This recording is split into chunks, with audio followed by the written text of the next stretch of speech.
Hello, everyone, and welcome to Discover Rising Tides, How the Outside Makes the Inside Better. My name is Jean Gallagher, and I'm here with Denise Stegall. Hey, Denise. Hey, hey.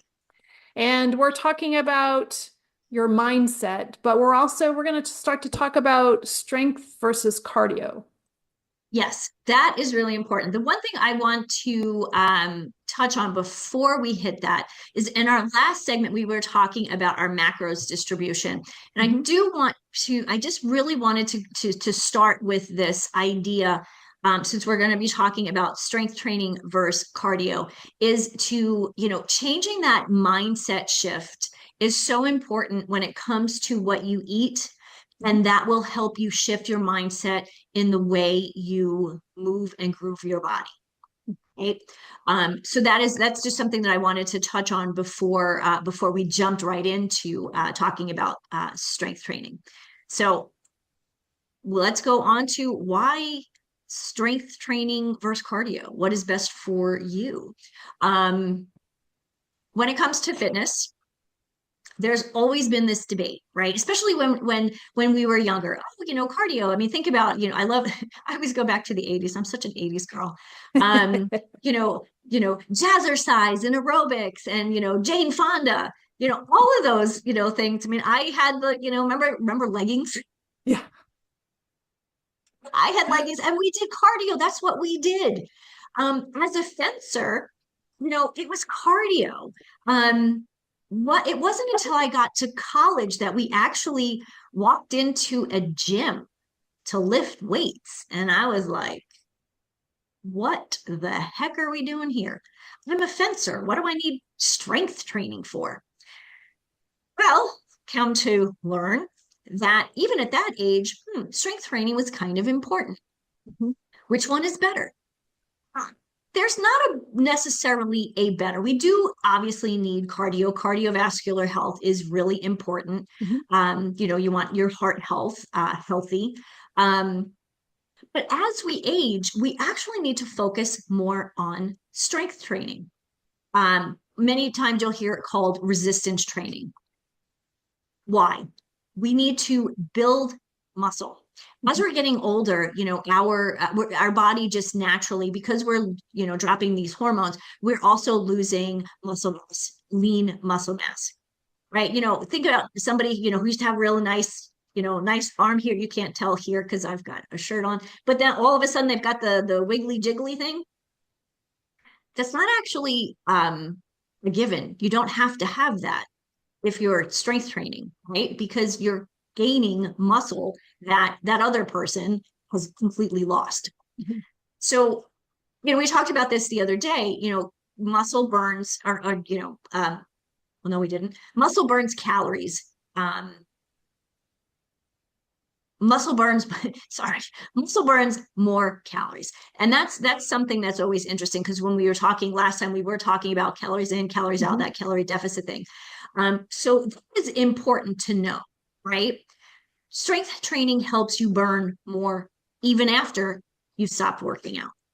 So you do get a continual burn when with strength training. And it's not just about muscle. It's not just about tone and looking good. Because yeah, of course we want to do that. We want to look good. Um, at Thanksgiving, I wore a dress that I wore about 7 years ago, and it fit. That felt good, Mhm. right? And it wasn't that I'm same size, but same. It's the same size, but my body has changed again from however old I was 7 years ago to today. Right? For a while, it wasn't fitting. So what's changed? I've increased the amount of resistance training that I do. Um, and I know you do a lot of resistance training. So tell me a little bit, Jean, about your experience. Putting you on the It's spot now. That's okay. It's what brought me through my hip replacement so well. And the doctor said that too, because I was strong going in. Even though I had a part of me that wasn't working, I still had the rest of my body that I could work with, right? So I had to give permission to let a piece go, a little go, right? Mhm. And work on the rest, but continually do that. And then when I would post surgery as well, there's So the bottom half can't lift weights. So, but the top half still can. And it is that transition of your mindset and doing what you can. What I found was that my body recovered more quickly than was expected. So I was really grateful for that. But the it's the little things too. It is the ability as we get older to be able to get off the floor if we sit on the floor, or to actually want to sit on the floor and then want to get up off the floor. I've talked Mhm. about this before, but in the CrossFit class, CrossFit's not for everyone. And however, you need to be in an environment that's supportive of you. Annie just turned 95 and Annie can do Awesome. burpees. It's amazing. But when you're in a room with somebody that's 95 that wants to be there and wants to work out, and you've seen her actually get better and get stronger at that age, it's incredibly motivating. Absolutely. So what she's doing, she's taking care of two things. One, bone density. Mhm. Um, I am your classic person who could potentially have osteoporosis. I am at risk of osteoporosis just because my family background, right? Mhm. I'm a Caucasian woman. I'm fair. I'm petite. Yeah, that's all, check all those off. Those are the first three risk factors, right? So at 95, Annie is making sure that she doesn't have to worry about that. Right. Another piece that she is doing that I think we all need to pay attention to is functional fitness. Now, getting down to do a burpee, and by the way, whoever invented a burpee, I want to punch in They're the nose because evil. I hate burpees. Yeah. Not my favorite, but I do them when I need to, right? But they serve a purpose. They definitely serve a purpose. Number one, you have to, just being able to like get down on the floor and jump back up and do a push up, and jump back up. How many people do you know in our age group that cannot do that? Or even Most people. step up. Yes. Mhm. It's incredibly Lifting, important. lifting, bending, carrying things, carrying groceries. There's a woman who I follow. She's a functional medicine doctor, and she's in her mid 70s, and she's a hoot. She was at the grocery store recently, and she had a couple of heavy grocery bags, just two actually. She put everything in two grocery bags so she could carry them. And there was a young guy at checkout. He's like, "Oh, let me help you with that, ma'am." And she just looked at him and she said, "Well, thank you, but no, I've got it." And he went to pick one up and he was like, "Oh, this is heavy. Are you sure?" And she's like, "No, I got it." And she's in her mid 70s and she's carrying these heavy bags that the young guy struggled with. I mean, that to me is exactly why we do it. But you mentioned, getting up and down off the floor. There's a test, and it is actually a test. You could do this on your own. You don't have to show anybody. If you can get down on the floor and then back up without your hands, Mhm. you are doing really well. If you kind of fall onto the floor, okay, we need to think about, we got to work on that. What's not working, what's not strong there. And then if you can't get up again without using your hands and leaning on stuff. I mean, I see this so frequently, when I go to the gym, there are people who have just started working out, it's still that time of year where people are like, "Oh, just," and they literally are like crawling on the floor trying to get up because they were doing sit-ups, but now they need to get back up off the floor and they struggle. And they're younger than me. Come on, we got to work on this, people. Functional fitness is going to help you today, tomorrow, and really age well. We never think about, oh, what's going to happen in the future. And I've kind of had this conversation with my mom, who's 83, and she's like, "Don't worry about it when the time comes." When it comes to your health and your physical fitness, you cannot wait until the time comes. And this is usually what Mhm. happens, right? People become type 2 diabetic. Their weight is, they've gotten to the point where, they really need to do something with their weight because they've got metabolic syndrome, they have heart disease, whatever it may be. So it's not until they come and have this like, oh, bleep moment that they start to think, oh, maybe I should do something, right? let's not get to that point. If we start paying attention to strength training, resistance training now, that is going to help us move forward. Now, when I'm talking about resistance training, we do need to start where we are, right? If you're new to strength training, don't try to lift a 50-pound barbell, okay? You can start with the 8 pounds. You have to start with the 5 pounds.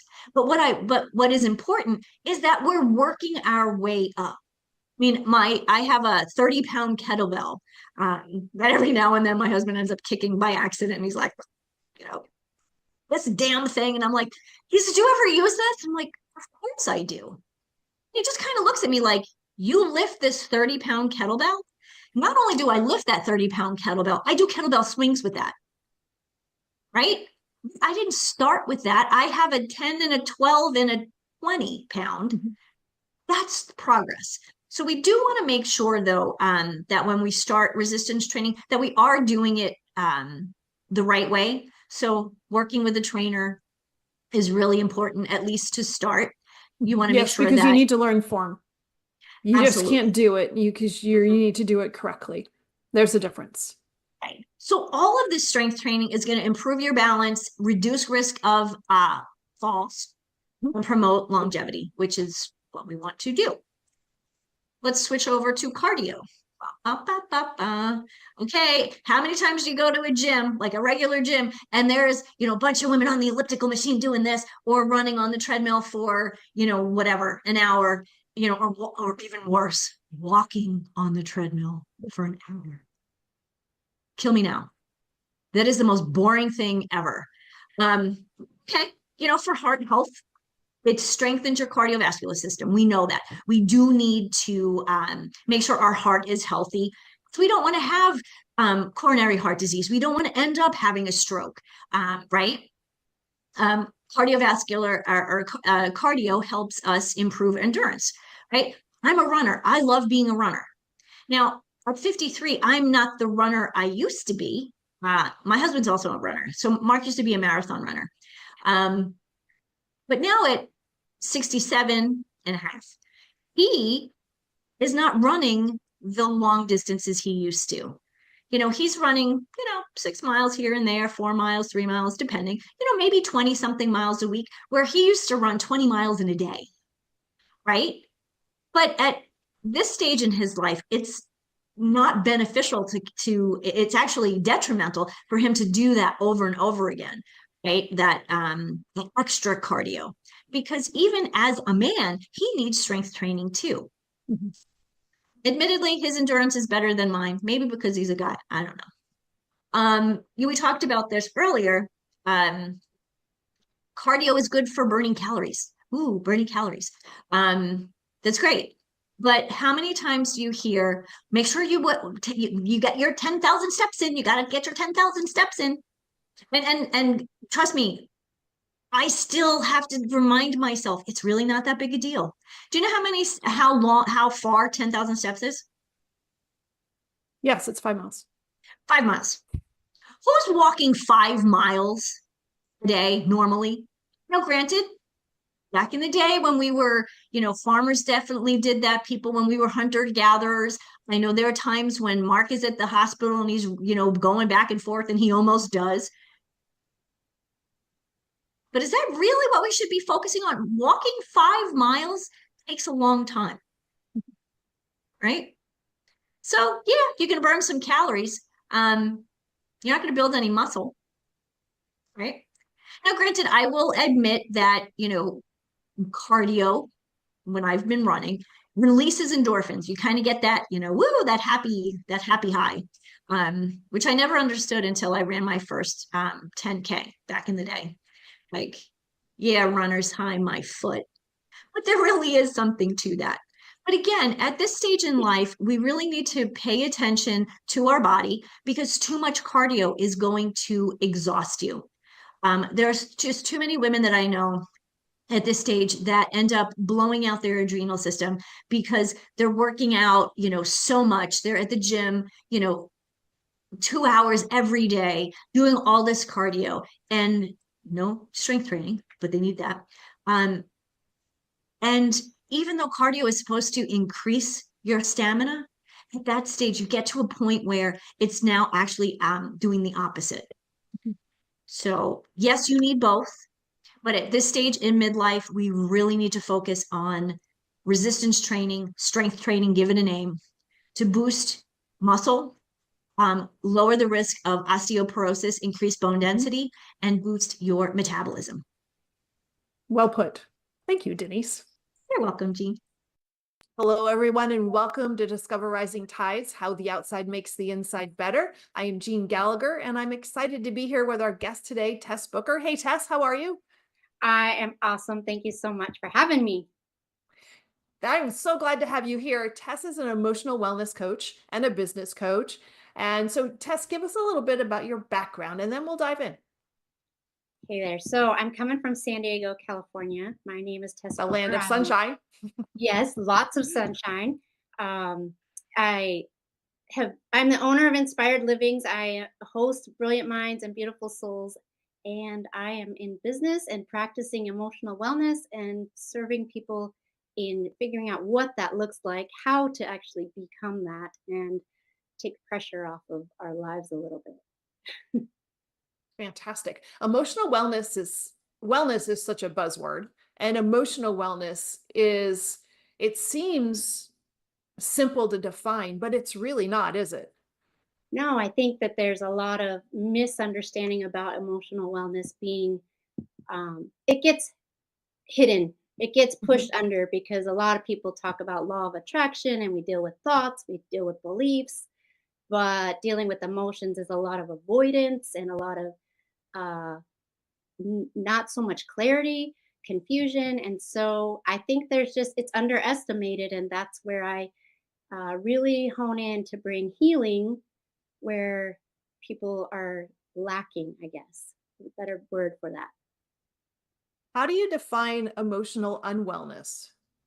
By how you feel. Hmm. What you feel is usually what we get. So think about like when you're feeling frustrated, what do you Hmm. get more of? Frustrated, right? Right. When you Oh, feel happy, what do you get more of? I like that. So what you feel, you get more of. That's really Yeah. insightful and very simplistic, but it's huge. Right. And that's the thing.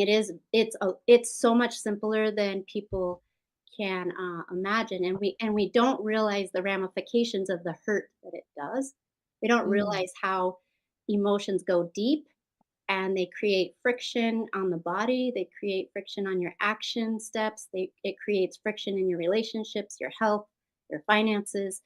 And when we can address and actually identify and your right hand is stops doing what your left hand is doing because we believe one thing, we think one thing, but we do another.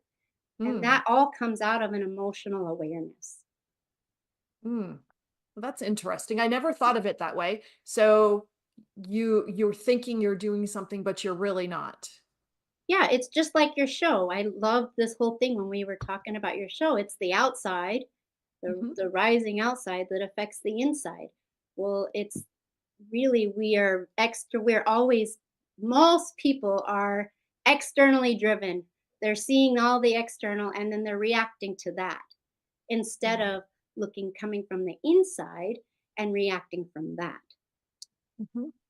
So I it's a can, reversed yeah. energy, I would say. It's a reversed process that once we get to the root of why we do that reversed process, and it actually helps us to get back into the alignments of things working for you or not working for you, but getting more awareness of what you want.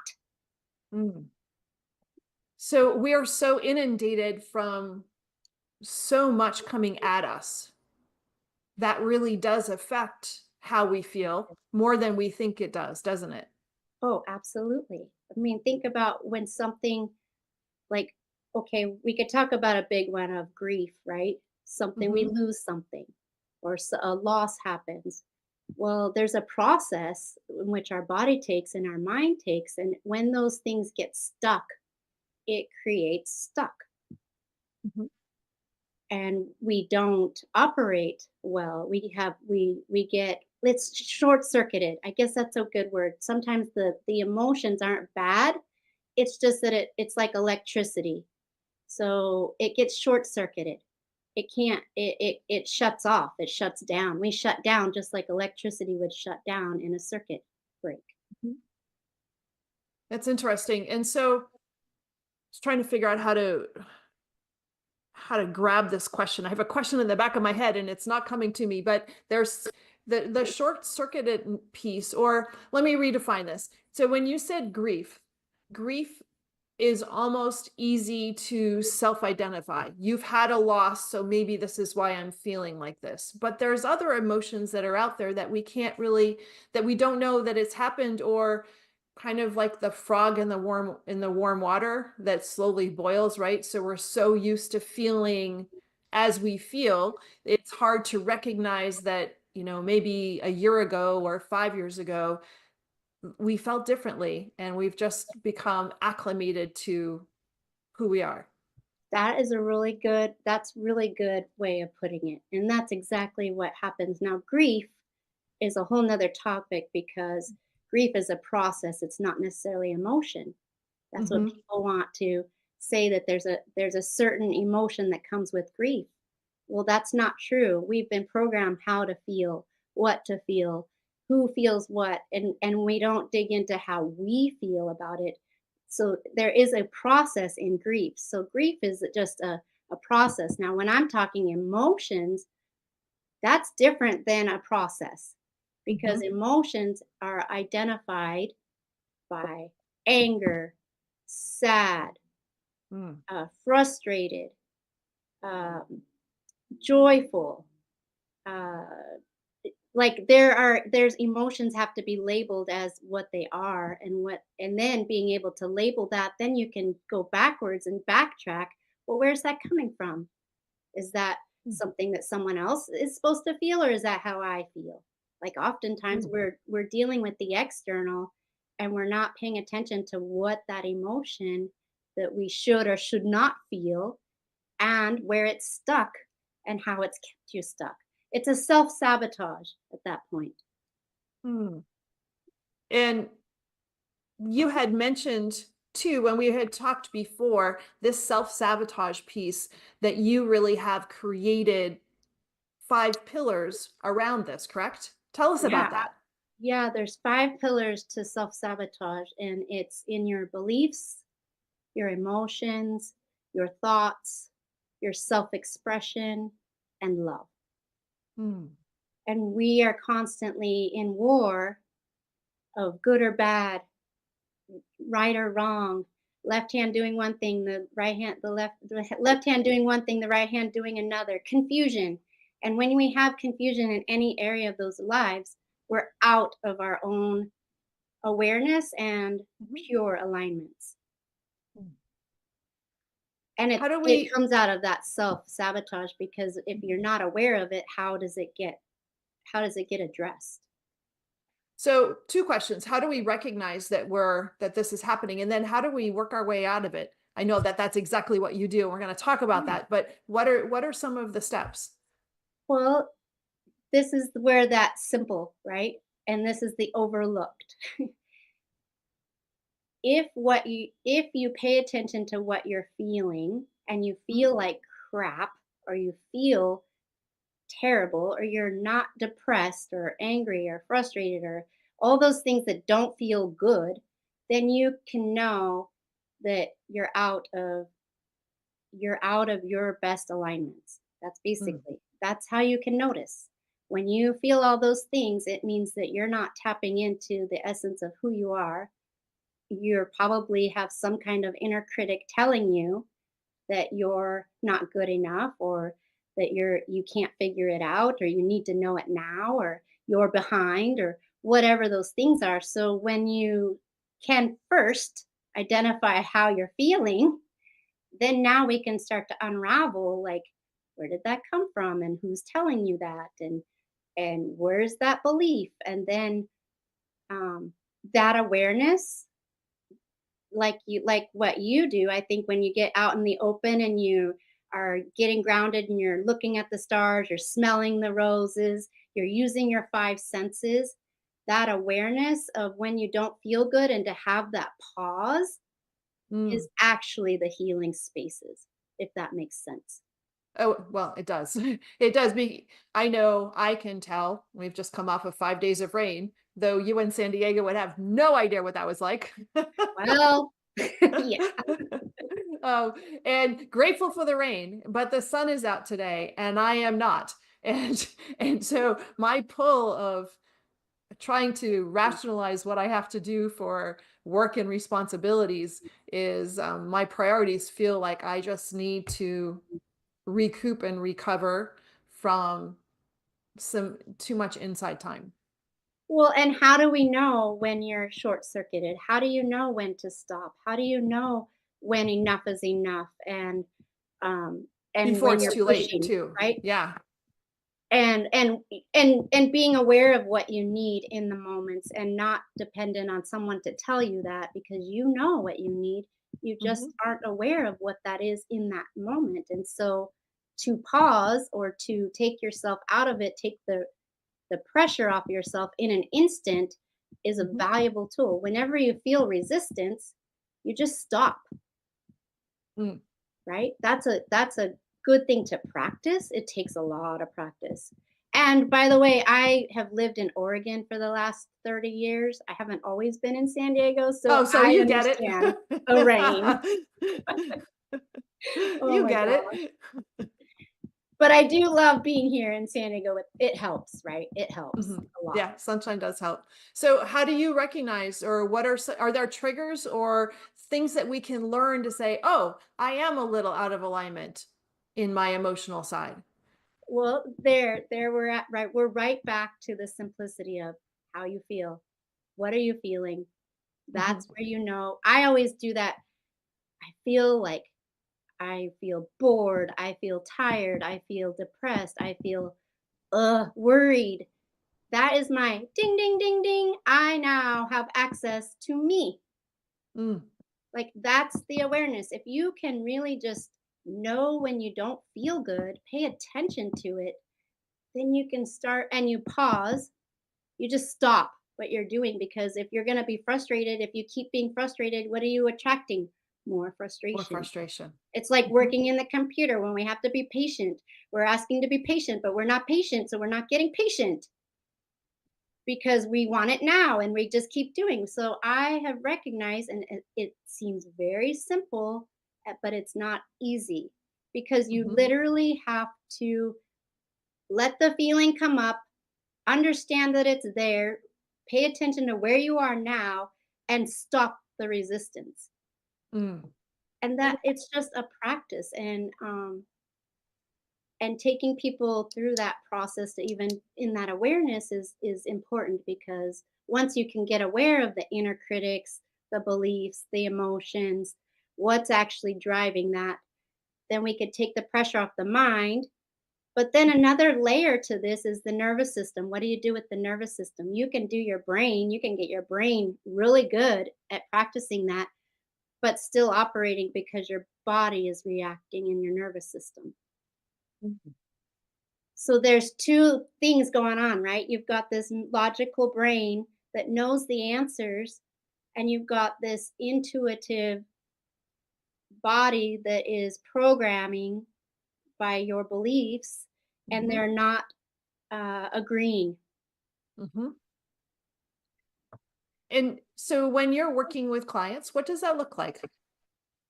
Well, it looks like taking the time to assess where they are, Mhm. like really like sometimes getting to an acceptance of where you are is the most valuable thing because we always want to be somewhere else. We always want it, whatever. We're going to be happy when. I'll Mhm. be happy when this happens or this happens, then I can be happy. Well, I really, really take my clients down to a space of real simplicity and acceptance. And then we start to work through what's driving that.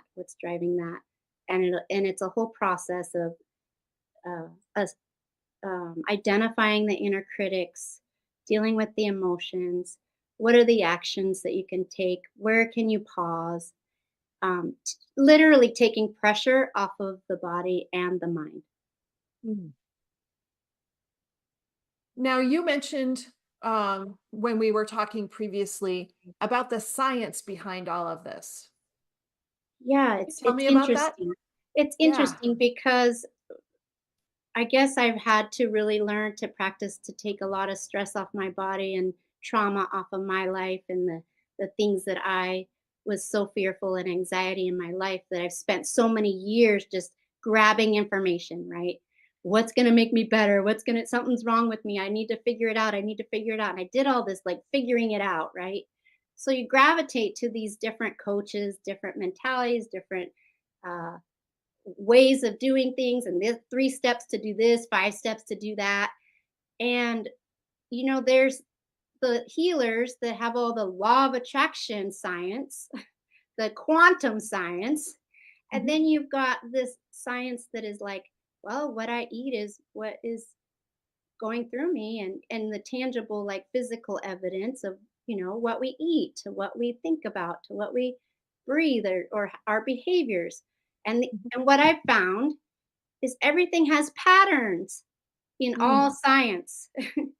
And so I love the sciences that are unraveling the patterns. So I use a lot of kinesiology, acupressure, um, things that unravel energy, unravel the stress. It just unravels and takes the stress off of the body, takes the stress off the mind, and it's neurology, dealing with neurology. So there are many sciences and there are many things, and I think that none of them are wrong per se. We all Mhm. have these amazing ways of doing the same thing.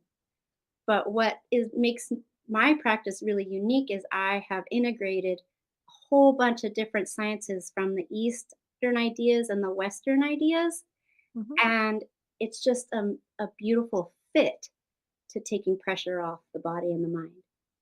Mm. It is nice to take different modalities Mm, to help integrate into, mm. because everybody is different, and to have so many different options for different people to be able to say, okay, this might work well for you based upon that particular person or their situation. Well, and bottom line, when we're really talking about integration, I think what people desire is their integration within themselves. So Mm. that's what the brilliant What does that minds, mean? beautiful souls, Well, what does that integrating. mean? That Integrating within means yourself. that means your brain is doing one thing and your heart is doing another. And when you are led by the heart Mhm. and led by a mind that is so logical and so awesome, but when it taps into the heart, it changes everything. It's that reverse energy. We operate with external, with knowledge, things that we can grab, things that are tangible. But what if we operated with wisdom, intuition, emotion, and an energy, like the things you can't see? Like we know the wind exists, but Mhm. we only see the results of it. We don't really see wind. We just see what wind does. So when you can operate from the unseen and have that in alignment with what you know externally, then it's a different world. You see things different, you feel things different, you have hope, you start to create rather than work. Mm. That's beautiful. Yeah, I can see how it does make sense. And that this is also such a process to learn about ourselves. Right. Because we're operating in one or the other, right? We're Mhm. operating in hate and love. How can hate and love be at the same time? We do it. We can love Mm. something and we can hate something at the same time.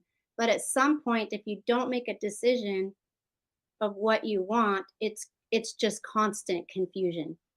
Mm. We can't be afraid of something and want something else.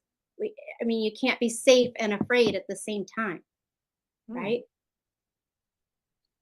You can't be in two paradigms of your feelings at the same time. But we do this to ourselves because we don't know which one to choose. We don't know we have a choice. And Mm. that's why emotions are hard to talk about, because emotions make us feel like we have no control, or there's no absolute in emotion, right? Mhm. And we say they're reckless. We say you can't feel that way. Don't be angry. You might be out of control. That's not true. Anger is the only emotion that sets a boundary, and it's personal to you. Because if Interesting. you don't get angry, or Mhm. you don't realize you're angry, you don't realize your boundaries have been crossed, then what boundary do you set to be happy? So that's where that identification process is so important, to be able to catch yourself and say, oh, I am angry about this one thing. Why is it? And what is causing that? What's the root cause of that feeling, in order to recover or retrain your brain and your heart to be one? Yes? Absolutely. You nailed it. It's exactly what it is. It's a process of identifying. First of all, you got to identify all the critics. There's like 10 of them. They're just Hmm. these critics, and everybody has at least 3 that just are run rampant. Like, for instance, the one who procrastinates or avoids, or maybe you're a perfectionist, or maybe you um, are really vigilant, you're cautious all the time, or maybe you are just very, very judgmental. Hmm. And that is an internal process. That's not an external thing. Those are all internal things that you're attracting, because what you feel is what you get. Mm. And so when you start with that identifying in the moment, like you said, Hmm. and guess what? Using your 5 senses will slow that down. That's interesting. I can see how this might have or might not have applied to myself in the last couple of days, or really this morning, actually, And what's in this funny is we are situation. all doing these things. Your body knows how to balance itself. You wanna hear the coolest thing ever? Like, when I realized this about people, I was like, our bodies know exactly what to do unconsciously. When you do this, it's an "oh shit" mode, right? Excuse my French, whatever. But we do this, right? We put this is an act of stress. Do you Hmm. know there's 2 acupressure points where you are trying to balance your body by doing this? And so, just a second. So, for people that are just listening and not watching on Oh, YouTube, yes. So, explain what you're doing, because this is it important. it's the hand hits the forehead. Yes, Oh exactly. crap, that just happened. Oh my god. Or you're sitting with distress in front of your desk going, I am so overwhelmed, with your hands on your head, Hmm. right? Overwhelm, fear, something happened to you that you went short circuited. It's an emotional response. And your body knows how to balance that, because your hands automatically go to your forehead, where those pressure points of emotional response healing can begin. So, tell me quickly about those pressure points. What do they do? So by that's one of the modalities of this acupressure. If someone's in an emotional response and they cannot get out of it, I have them hold there's 2 points above your forehead, right above your eyebrows. There's one on each side. Use light touch, and you can sit there with the light touch and just breathe. And when you do that, your body is processing the emotions, whether you think it or not, or whatever. Your body will process the emotions the way it needs to in that moment. It's called emotional response. Mm, that's really ESR. interesting. ESR is what it's called, emotional response system. I don't know. You'll have to Google it. It's a cool thing. And it's a real thing. And so when I find that I'm stressed, there are tools that you can do to take the stress off your body immediately. Mm. And one of them, or is it's just using your 5 senses. What do I feel? What do I taste? What do I see? What do I hear? You can just stop everything you're doing and use your 5 senses to help you to identify and grab control of your emotions back again. Hmm.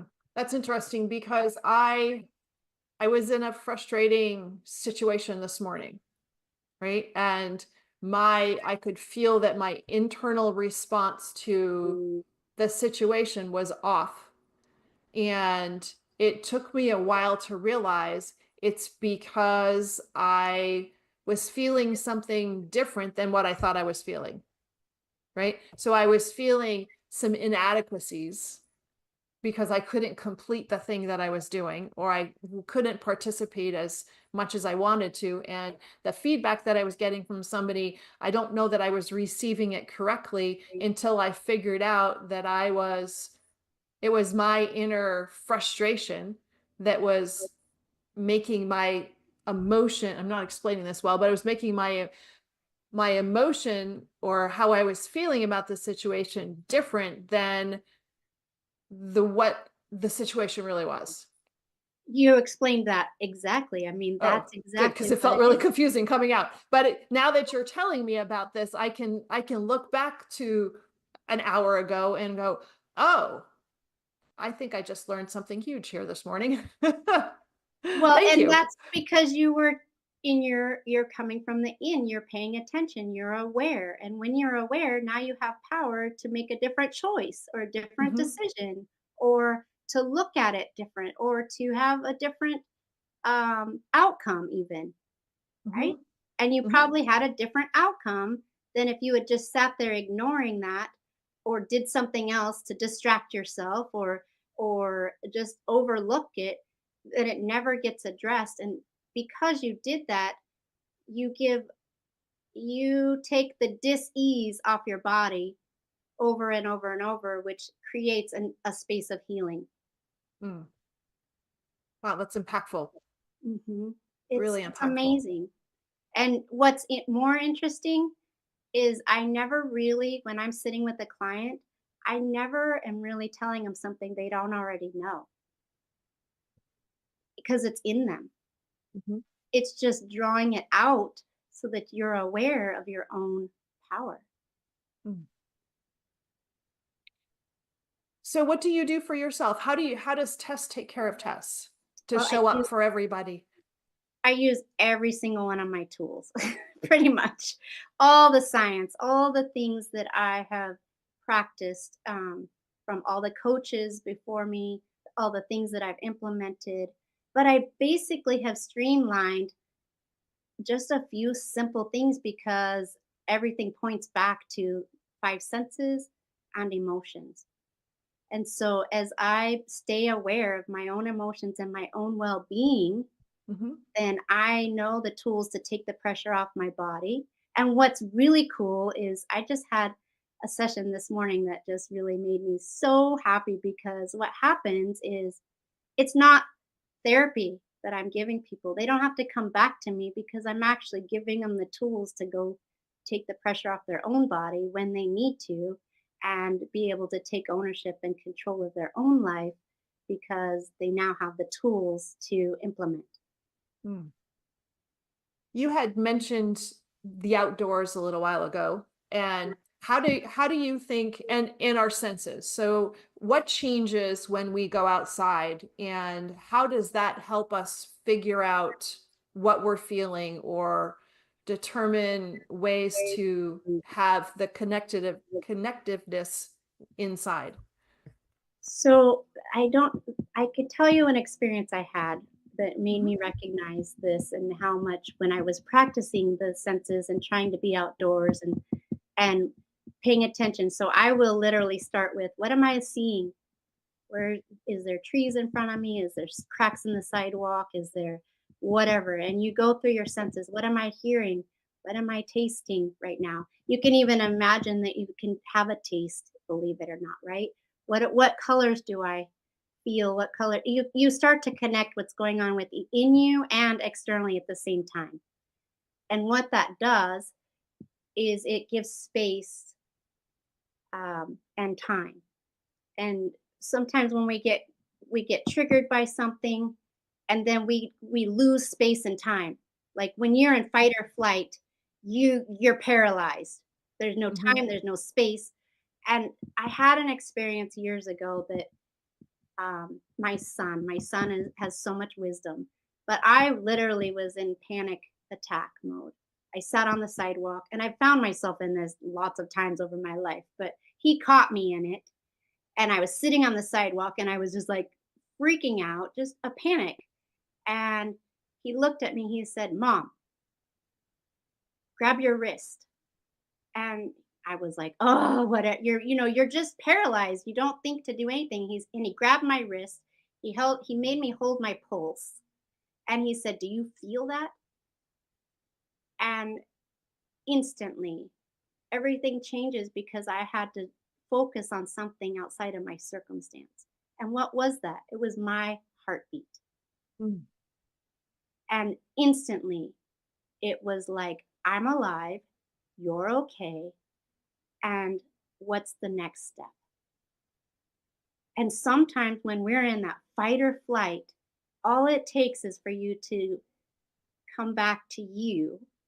And you can do that through your five senses. So, under any stress or worry or anything, you can elevate your dopamine, your joy, your endorphins, you're happy by pausing and paying attention to what you see, what you touch, what you taste, what you smell, what you hear. Mm.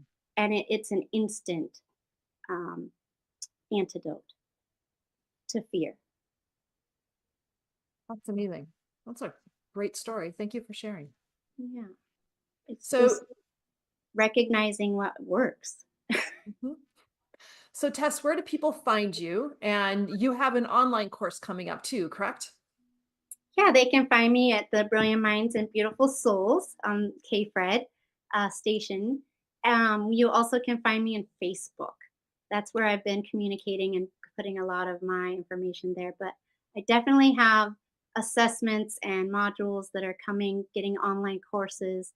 But you can follow me there and start to grab that and just message me in Messenger because that's the best way to start any conversation, right? Perfect. Tess, thank you. Thank you so much for being here and sharing your wisdom and teaching us some great skills to become more centered and more connected within ourselves. Yeah, thank you so much. I love being here. You're on the right track with this rising tides and coming from the inside stuff. It's amazing. So Thank thank you. you. What a pleasure. What an honor. Thank you. Thank you so much for listening today. Today's show is sponsored by Seaside Solutions, my financial services company. As a business owner, it's easy to be pulled in many different directions, and often taking care of yourself plummets to the bottom of the list. For me, I find myself outside to reground. My time outdoors helps me manage my day more effectively and be more present for my clients. Through this, Discover Rising Tides was born.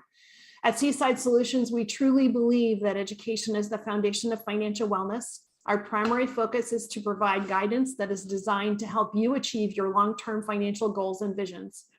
Working with a plan allows space for doing more things that you love, like being outside to make the inside better. If I can help you create or realign your plan, or if you would like to be added to my weekly newsletter, please let me know. This week's topic was 5 ways to set more achievable goals. Your referral means the big, beautiful world to me, and if I can help, please let me know. And thank you so much for listening, and see you next time.